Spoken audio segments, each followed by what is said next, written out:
घर है, याद रखो, याद रखो, ये मेरा घर है, याद रखो।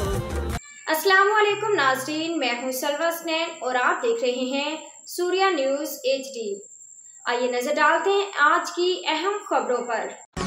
जश्न आज़ादी मार्ग हक की तकरीबात के सिलसिले में आज रियान आजमाबाद स्टेडियम में एक शानदार और यादगार क्रिकेट मैच का इनेकाद किया गया। ये मैच अवामी जोश खरोश, रंगारंग मनाजिर और खेल के शानदार मुजाहरे से भरपूर था। मुकाबला मंगूफिर कर्कोडाइल और DC वेस्ट मार्को के दरमियान खेला गया, जिन्होंने अपनी उम्दा कारकर्दगी से शायकीन के दिल जीत लिए। मंगूफिर कर्कोडाइल के क़यादत चेयरमैन मंगूफिर टाउन हाजी नवाज अली इब्राहिम ने खुद संभाली, जबकि DC वेस्ट मार्को के कप्तान सईद नौफल शाह थे। मैच का आगाज नहायत पुरजोश माहौल में हुआ। तमाशाइयों की तालियों और नारों ने स्टेडियम का समा बिजली की तरह रोशन कर दिया। पहले ही ओवर से दोनों टीमों ने जाहरियाना खेल का आगाज किया।